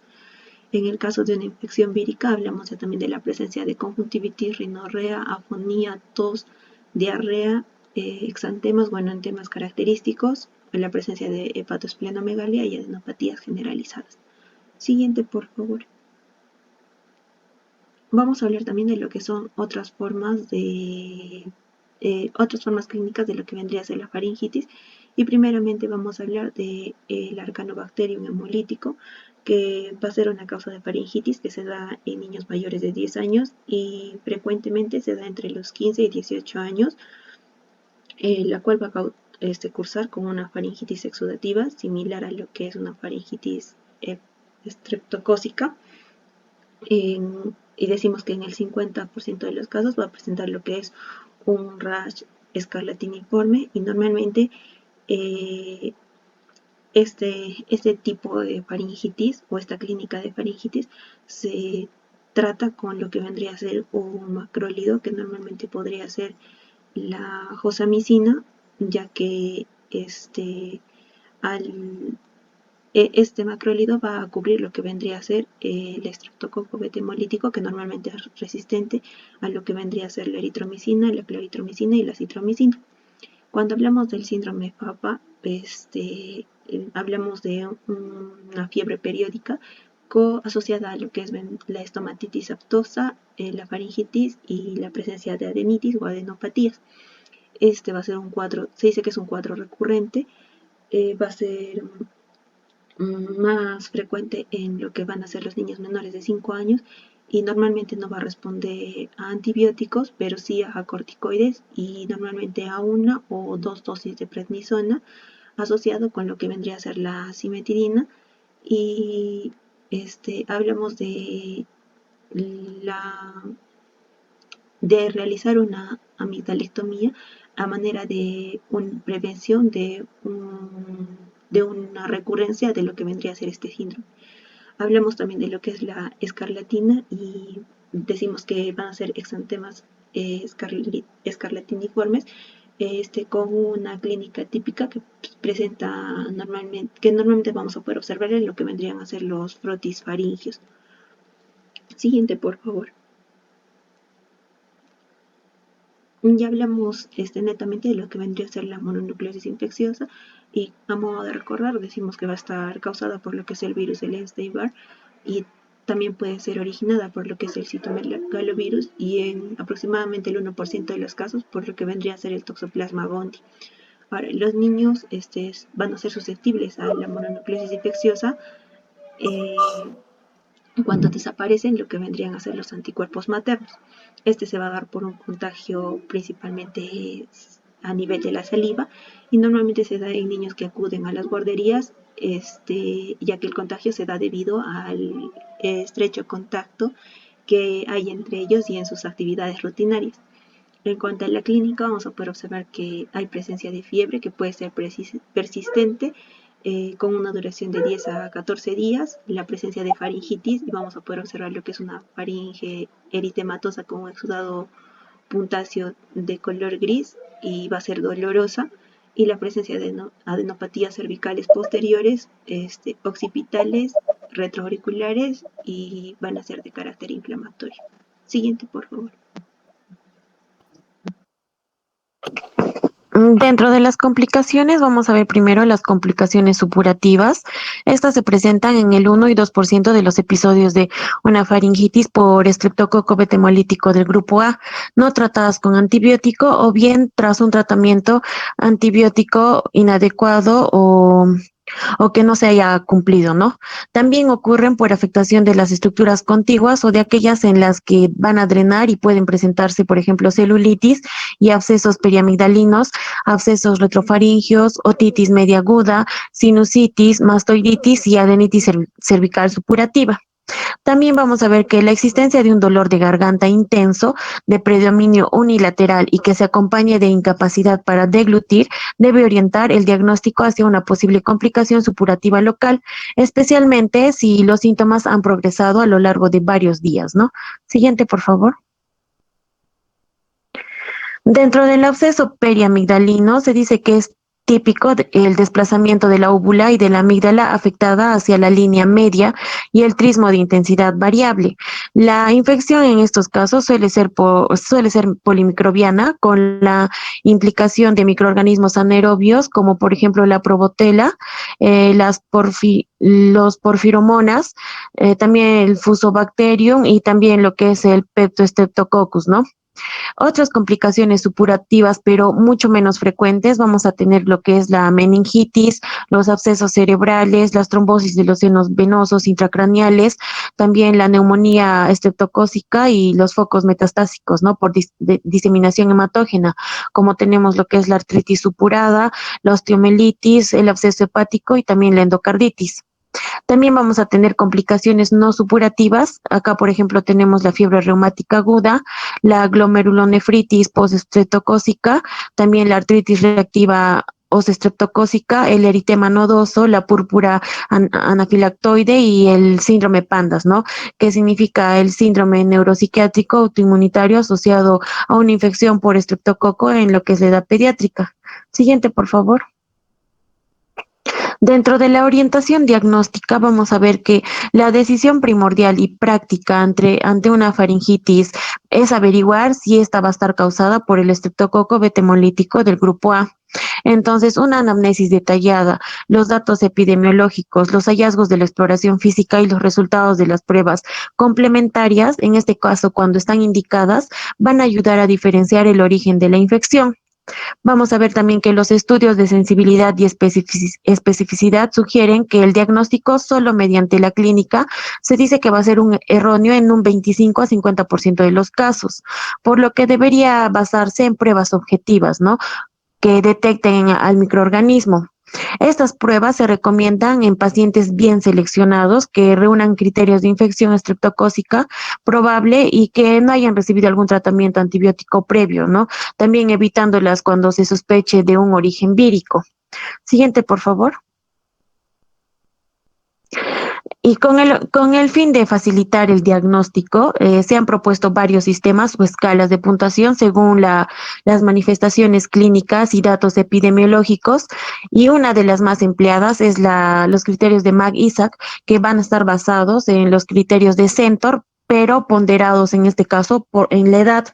Vamos a ver acá, como primer criterio tenemos a la fiebre mayor de 38 grados, que nos va a dar una puntuación de 1, también la ausencia de tos, que nos da una puntuación de 1, las adenopatías cervicales anteriores, también nos da una puntuación de 1, el exudado amigdalar, que nos da también, ¿no?, una puntuación de 1. Dentro de la edad vamos a ver que es de 3 y menores de 15 años nos da una puntuación de 1, de 15 a 45 años nos da puntuación de 0, y mayor o iguales de 45 años se dice que es menor a 1, ¿no? Y en el caso de encontrar puntajes de 0 a 1, vamos a ver que no necesita tratamiento, tampoco se solicita estudios, y el riesgo de infección por lo que es el estreptococo beta hemolítico del grupo A va a ser de 2 a 6%. En el caso que nos arroje un puntaje de 2 a 3 puntos, se estudia, se hace, ¿no?, el estudio microbiológico y se trata solo si en el caso salga positivo, y el riesgo va a ser de 10 al 28%. Y en el caso que nos dé puntuación de 4 a 5 puntos, también se realiza un estudio microbiológico y se inicia tratamiento empírico. El riesgo en este caso es de 38 a 63%, ¿no? Vamos a ver también que este tipo de valoración clínica puede ser muy útil también en situaciones donde no es posible realizar el examen microbiológico con la intención de reducir el uso innecesario de antibióticos, ¿no? También existen dos tipos de pruebas complementarias para la detección de este estreptococo beta hemolítico del grupo A. Primero vamos a tener lo que es la técnica de detección rápida de antígeno estreptocócico, que es el TDR, y luego el cultivo de muestra faringoamigdalar.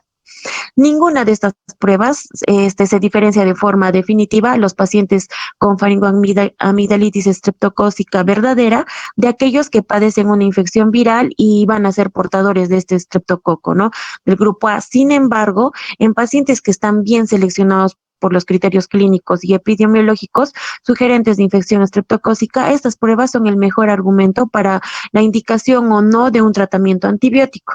Siguiente, por favor. Bueno, para la obtención de una muestra faringoamigdalar se deben frotar con el hisopo la pared posterior de la faringe y ambas amígdalas, incidiendo en las zonas más hiperémicas o con mayor exudado. También debe realizarse utilizando el hisopo sin tocar la lengua, la úvula o cualquier otra parte de la boca, ni diluir con la saliva. Así se va a evitar la contaminación de la muestra con la flora saprófita del tracto respiratorio. Vamos a ver también acá las técnicas de detección rápida de antígeno estreptocócico, que es el TDR. Estas se basan en la extracción ácida o enzimática del antígeno carbohidrato específico de la pared celular del estreptococo beta hemolítico del grupo A, y en posterior detección de este mediante anticuerpos específicos. La principal ventaja de esta TDR va a ser su rapidez, disponiendo el resultado aproximadamente en 10 a 20 minutos, lo que facilita la toma de decisiones, pero se dice que no son útiles para la identificación del estreptococo beta hemolítico tanto del grupo C y del grupo G.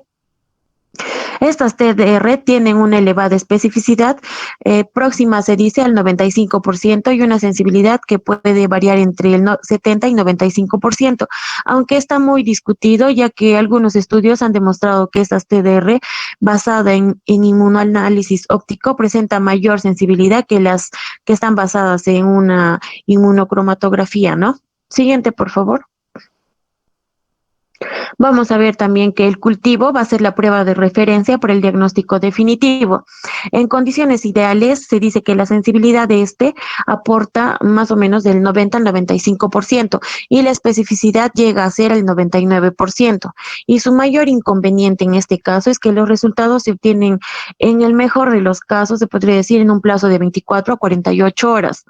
Entonces, este sería un inconveniente. Otro es que la cuantificación del número de colonias del estreptococo betemolítico del grupo A no va a ser útil para diferenciar entre infección aguda y portador, pues un escaso número de colonias se puede relacionar también con una infección verdadera, ¿no? Y las principales ventajas del cultivo van a ser el aislamiento, la identificación y la determinación de la sensibilidad antimicrobiana del estreptococo betemolítico del grupo A o de otras bacterias causantes de esta faringoamigdalitis aguda, ¿no? También va a ser vigilar la evolución de las resistencias antimicrobianas y conocer las características de los clones circulantes en cada periodo y sus serotipos, ¿no? Lo que nos va a permitir diferenciar en caso de ser necesario entre recidivas y lo que son una reinfección.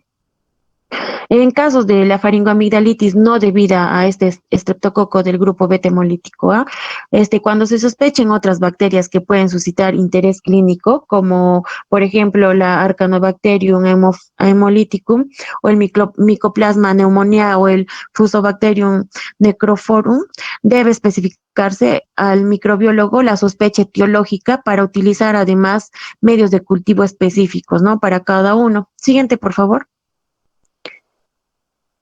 Acá tenemos una tabla para las indicaciones en el caso de solicitar pruebas microbiológicas, ¿no? Por ejemplo, si solicitamos el TDR, se tiene que hacer en puntuación mayor o igual a 2 en la escala de Mag-Isaac, en ausencia de sintomatología viral. En el caso de solicitar un cultivo, vamos a tener primero la puntuación mayor o igual a 2 en la escala de Mag-Isaac, en ausencia de sintomatología viral y cuando no va a existir la posibilidad de realizar el TDR. También vamos a ver cuando el TDR va a ser negativo y la presencia de alguno de los siguientes, como por ejemplo el antecedente de lo que es una fiebre reumática aguda, ¿no? O complicaciones excepcionales en países desarrollados, o lo que es la glomerulonefritis postestreptocócica, tanto en niños con lo que es esta faringoamigdalitis aguda como en contacto domiciliarios. También si existe mayor incidencia en la comunidad de enfermedad estreptocócica invasiva o contacto confirmado con la misma. También si hay una alta sospecha de origen bacteriano de lo que es esta faringoamigdalitis aguda, a pesar del TDR negativo, ¿no? En este caso se tiene que valorar cultivos específicos. También cuando existe una baja sensibilidad demostrada de la TDR en el centro que se va a realizar la prueba. Otro punto también es para valorar el estado del portador, ¿no?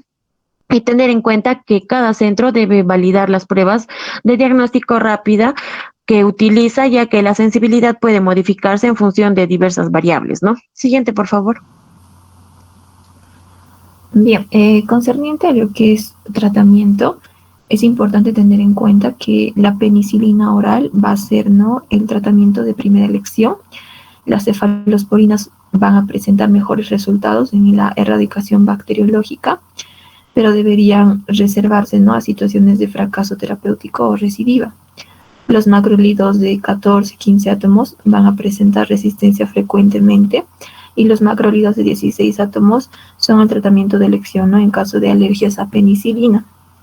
Ahora, es importante tener en cuenta que al hablar de tratamiento existen criterios para lo que es la medicación antibiótica, ¿no?, en caso de faringoamigdalitis.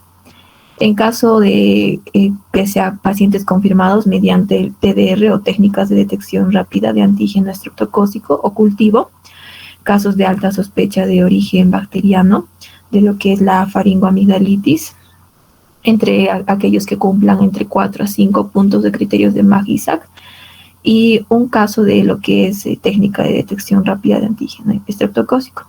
También la presencia de un cuadro de faringoamigdalitis aguda en el contexto familiar, cuando se ha confirmado, ¿no?, el origen estreptocócico en alguno de los convivientes. Y aunque se excepciona, en nuestro medio existen antecedentes, ¿no?, de fiebre reumática, ¿no?, aguda en el niño o en algún familiar, ¿no?, conviviente. Ahora, el tratamiento según la tabla, antibiótico de elección para la faringoamigdalitis, estreptocócica, vamos a dividirnos, ¿no? Primeramente en niños no alérgicos a penicilina, entre ellos cualquiera de los que voy a mencionar, ¿no? Como la penicilina B, tanto vía oral durante 10 días, ¿no? Para menores de 12 años, 250 miligramos cada 12 horas, y mayores de 12, 500, ¿no? Miligramos cada 12 horas. La penicilina G benzatínica en inyección única intramuscular profunda, pacientes menores de 12 años, 600.000 unidades, y mayores de 12, 1.200.000 unidades, ¿no? Vamos a escoger la elección de la inyección, ¿no? Si en caso hay vómitos, no esté asegurado el cumplimiento, lo que es un requerimiento por vía oral, prevalencia de fiebre reumática o países en desarrollo. Y en amoxicilina, ¿no? Durante 10 días, entre 40 a 50 miligramos kilo por día, cada 12 a 24 horas, o también 750 miligramos por día en una dosis día, mayores de 4 años. Ahora, si los niños son alérgicos a la penicilina o de reacción retardada, el cefadroxilo en 30 miligramos kilogramo por día cada 12 horas por 10 días es útil. Y en niños alérgicos a penicilina con reacción inmediata o acelerada, ¿no? Hay 3 opciones: el estolato o etilsuccinato de eritromicina, 10 días de 30 a 40 miligramos kilogramo por día, ¿no? Cada 12 horas. O acitromicina, 10 miligramos kilogramo por día por 5 días, o 10 miligramos kilogramo por día en 3 días, ¿no? O en tal caso, claritromicina, ¿no? 10 miligramos kilogramo por día entre 10 días. Ahora, si hay sospecha de resistencia al macrolídeos, es importante, ¿no? Revisar el tratamiento según el cultivo y el antibiograma. Si no es posible el examen bacteriológico, el tratamiento durante 10 días con macrolídeos de 16 átomos, como por ejemplo lo que es la josamicina de 30 miligramos kilogramo por día cada 12 horas, ¿no? Y el diacetato de medicamicina, ¿no? Que es de 20 a 20 miligramos por kilo por día, cada 12 horas, ¿no? O bien con clindamicina, 20 miligramos kilogramo por día cada 12 horas, ¿no? Siguiente. Bien, el tratamiento antibiótico produce una discreta mejoría clínica, ¿no? Reduciendo lo que es el periodo sintomático entre 12 a 24 horas, ¿no? Disminuye el periodo de contagio y la reducción es drástica en la frecuencia de complicaciones supurativas y de fiebre reumática. En cambio, no disminuye el riesgo de glomerulonefritis. Sin embargo, hay estudios que han apuntado, ¿no? A la posibilidad de que un tratamiento precoz pueda comprometer la respuesta inmunitaria y facilitar las recidivas. La penicilina es el tratamiento, ¿no? De primera elección debido a su alta actividad frente a lo que es estreptococo beta hemolítico del grupo A. Es universal, ¿no? En los últimos años se ha comunicado una tendencia creciente de fracasos en la erradicación, pero no en respuesta clínica. Esta tasa se considera, ¿no? en torno más o menos de 30%. Este hecho se ha intentado explicar, ¿no? por factores tales como incumplimiento terapéutico de los pacientes, el estado crónico del portador, eliminación de la flora protectora de estreptococos alfa hemolíticos que compiten, ¿no? Con lo que es los estreptococos beta hemolíticos de grupo A, ¿no? Por el nicho ecológico, por el tratamiento antibiótico y la tolerancia, ¿no? A la penicilina. Ahora, la teoría más aceptada es la copatogenicidad, ¿no? Indirecta, según la cual gérmenes cohabitantes de la faringe productores de beta-lactamasa van a inactivar, ¿no? Lo que es la penicilina. Ha habido estudios de metaanálisis donde han coincidido, ¿no? La superioridad de las cefalosporinas en la respuesta bacteriológica, no así, ¿no? En la respuesta clínica. Lo que es la penicilina B o sal potásica de la fenoximetilpenicilina viene a ser el tratamiento más recomendable en lo que es pediatría, considerando su eficacia, ¿no? Tanto al precio, buena tolerancia y espectro limitado. Tiene una buena absorción que va a permitir niveles plasmáticos semejantes a la de una inyección intramuscular. Siguiente. Bien, la presentación en sobres constituye, ¿no? Otro problema para lo que es la utilización en niños pequeños que difícilmente aceptan el fármaco antes de los 5 a 6 años. pero hay una pauta simplificada, ¿no? En niños de menos de 27 kilos, 250 miligramos cada 12 horas durante 10 días, y en niños de más de 27 kilos, 500 miligramos, ¿no? Cada 12 horas durante 10 días.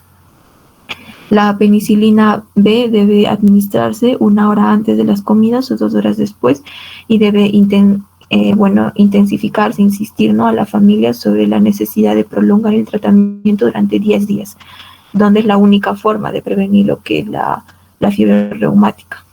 Para lo que es muy importante, ¿no?, que dispensemos la cantidad de medicamentos necesaria para completar la pauta. Es obligado también a aislar al niño durante 24 horas desde el inicio del tratamiento antibiótico, periodo en el que es muy contagioso. También se ha demostrado que el inicio del tratamiento antibiótico 48 horas después del diagnóstico va a mejorar la erradicación bacteriológica sin comprometer la prevención de lo que es la fiebre reumática. La penicilina benzatínica es dolorosa y debe reservarse a pacientes de alto riesgo de no cumplimiento y con intolerancia que sea evidente, ¿no?, por vía oral. Niños de menos de 27 kilos, 600.000 unidades internacionales vía intramuscular con dosis única, y niños de más de 27 kilogramos, 1.200.000 unidades, ¿no?, vía intramuscular en dosis única. Siguiente. Bien. En niños que no acepten la penicilina B, la mejor opción es la amoxicilina, 50 miligramos por kilogramo por día en 3 dosis durante 10 días, ¿no? Donde ha habido estudios recientes donde muestra que la dosis total diaria fraccionada en 2 tomas es equivalente a 3. Una sola toma de 50 miligramos, máximo 1 gramo durante 10 días, equivale, ¿no?, a 2 tomas sin aumentar los efectos secundarios digestivos. En niños alérgicos a la penicilina debe utilizarse, ¿no?, un macrólido, preferentemente de 16 átomos, ¿no?, con un menor índice de resistencia en lo que es el medio de lo que es concerniente a los estreptococos beta hemolíticos del grupo A, que los de 14, ¿no?, como la eritromicina, claritromicina, y los de 15, ¿no?, como la acitromicina. En tal caso, la josamicina de 50 miligramos kilogramo por día en 2 dosis durante 10 días es una muy buena opción. Siguiente. En busca de mejorar el cumplimiento, se ha propuesto, ¿no?, varias pautas que reduzcan el número de dosis y los días de tratamiento, tales como la cefuroxima acetil, 5 días es equivalente a 10 días, la cepodoxima proxetil, 2 dosis diarias durante 5 días, ha demostrado incluso ser superior a la penicilina. El septibuteno durante dosis única por 5 días ha mostrado también una eficacia muy amplia.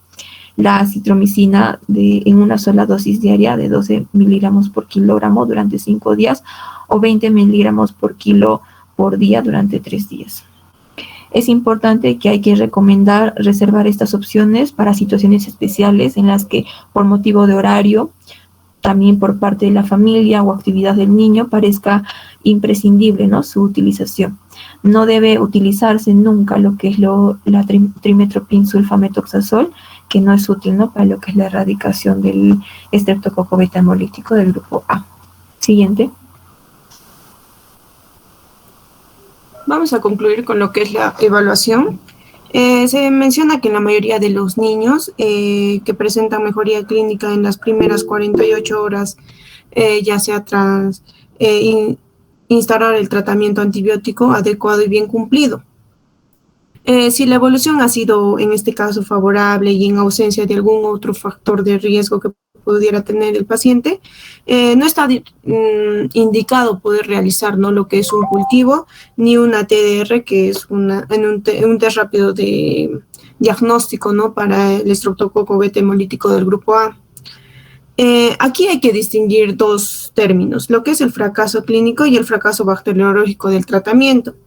En cuanto al fracaso clínico, esta va a ser rara en niños que tras la prescripción de un tratamiento adecuado siguen presentando algún signo o síntoma de lo que es la faringoamigdalitis aguda, y esta va a tener la persistencia del estreptococo beta hemolítico del grupo A en la faringe.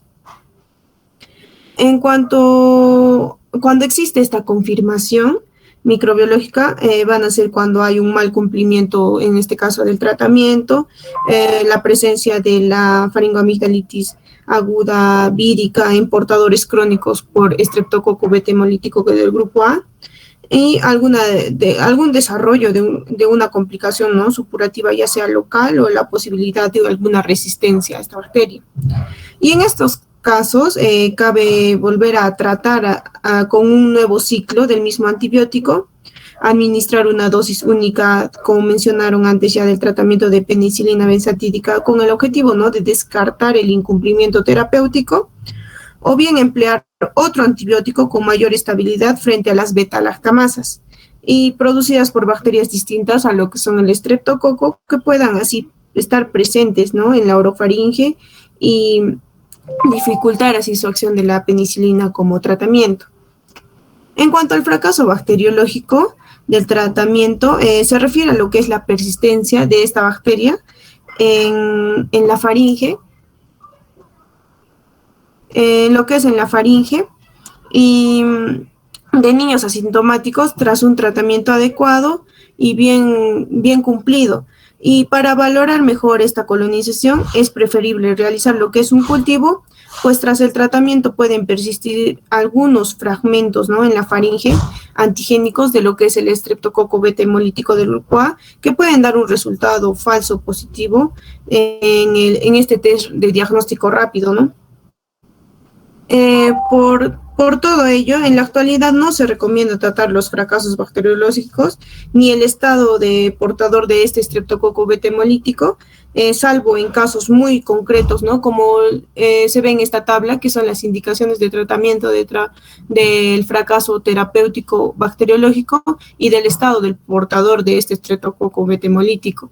En estos van los antecedentes de fiebre reumática en el niño o en algún conviviente, los brotes intrafamiliares recurrentes a la faringoamigdalitis aguda por estreptococo, enfermedades invasivas por estreptococo en el niño y también en los convivientes o portadores que viven en instituciones, ¿no?, que son cerradas o con enfermos crónicos.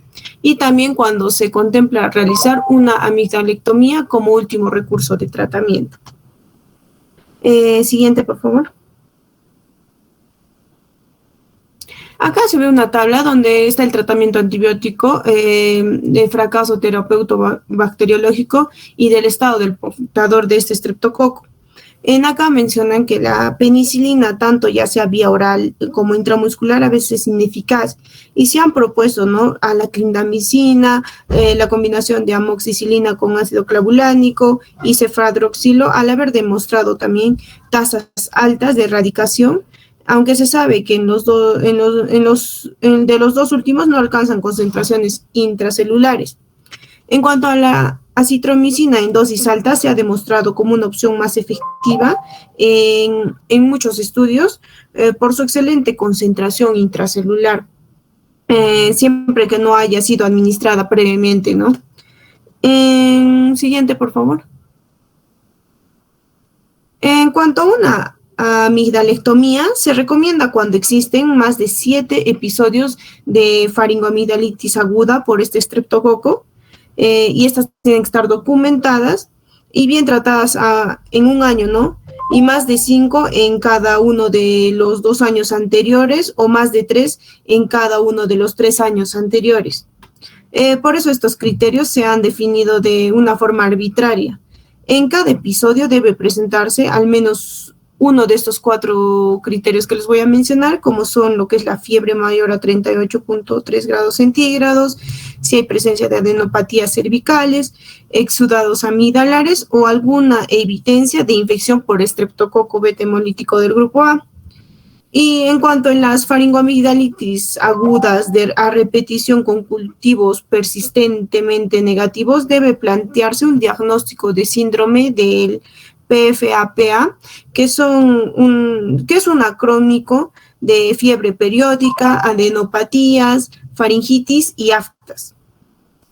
Por eso existen, se presenta en esta tabla, los criterios diagnósticos de este síndrome, en la cual va a haber episodios recurrentes de fiebre a inicios antes de los 5 años, síntomas constitucionales en ausencia de infección de ya sea las vías respiratorias altas, con al menos uno de los 3 siguientes, ya sea estomatitis aftosa, linfadenitis cervical o también la faringitis.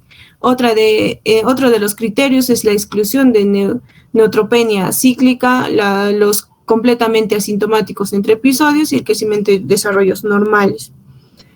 También se menciona muy claramente que en la actualidad no existe ninguna vacuna para prevenir, ¿no?, esta faringoamigdalitis por estreptococo. Siguiente, por favor. Y como conclusiones, para recordar en amplio todo este tema, recordemos que la etiología más frecuente para esta faringoamigdalitis es vírica. Entre las causas bacterianas, el principal agente responsable que vamos a tener va a ser el estreptococo beta hemolítico del grupo A.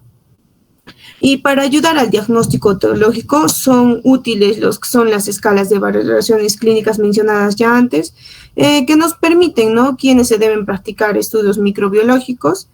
Sin el empleo de las pruebas también microbiológicas, dada la inespecificidad de los síntomas, se tiende el sobrediagnóstico de lo que es esta faringoamigdalitis aguda estreptocócica.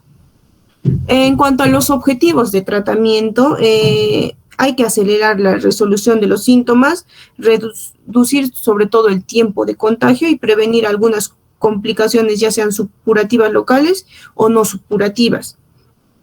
Idealmente también solo deben tratarse los casos confirmados. En caso si es que existiera una TDR negativa o no disponibilidad de esta prueba, se recomienda obtener, ¿no?, un cultivo, sobre todo en niños con ciertos factores de riesgo y solo si la sospecha clínica en este caso sea alta. En cuanto a los antibióticos de elección para este tratamiento de la faringoamigdalitis aguda estreptocócica son la penicilina y la amoxicilina. También recordemos que la efectividad de la penicilina está demostrada y no se ha descrito, ¿no?, hasta el momento ningún caso de estreptococo beta hemolítico que sea resistente. En cuanto a lo que es el tratamiento con amoxicilina y clavulánico, no está indicado en forma empírica en ningún caso de lo que es el tratamiento de la faringoamigdalitis aguda estreptocócica, ya que la bacteria estreptocócica beta hemolítico no es productor de beta-latamasas y las cefalosporinas por vía oral no deben ser utilizadas como antibióticos de primera elección. En cuanto si hablamos a otros tratamientos, ¿no?, como son los macrólidos, en este caso la citromicina o claritromicina, no son un tratamiento también de primera elección, hay que recordar. Y como último es urgente y prioritario, sobre todo en nuestro país, adecuar la prescripción de antibióticos a una evidencia científica y disponible que tenga entrado. Siguiente, por favor. Eso sería todo, gracias. Muy bien. Preguntas para el grupo número 2.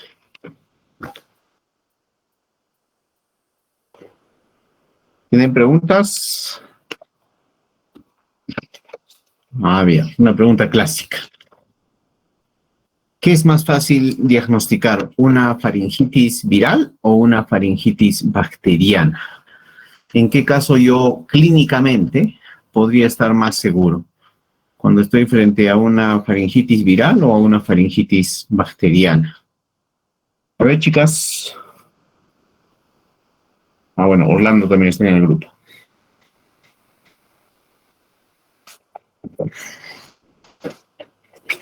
A ver, ¿qué dicen?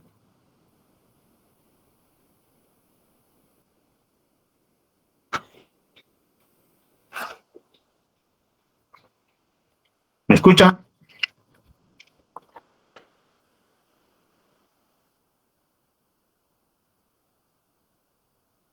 Hola. Doctor, en este caso sería una faringoamigdalitis viral porque es la que es más frecuente y, o sea, es más común detectar esa que una bacteriana. En este caso, para detectar una bacteriana también tendríamos que hacer un estudio de cultivo. Ya. Bueno, por la clínica, o sea, con los síntomas, con los signos y síntomas clínicos, yo puedo estar más seguro de una faringitis viral que de una faringitis bacteriana, ¿no? Cuando tengo síntomas, no sé, pues, catarrales, rinorrea, epífora, junto con dolor ¿qué se llama? A nivel de la faringe, ¿no? Odinofagia. Y cuando examinamos vemos pues una faringe congestiva, eritematosa, pero que no tiene pus, placas, no hay adenopatía, no hay fiebre. Entonces yo puedo estar casi seguro de que es una infección viral. En cambio, las faringitis bacterianas son más difíciles de demostrar. Aún utilizando adecuadamente los criterios de centro, los criterios de modificados de centro por Isaac, ¿no es cierto? Pues no vamos a tener una gran certeza de si estamos o no frente a una faringitis bacteriana. ¿Ok? ¿Qué más? Lo demás, bueno, está bastante completo. ¿Preguntas?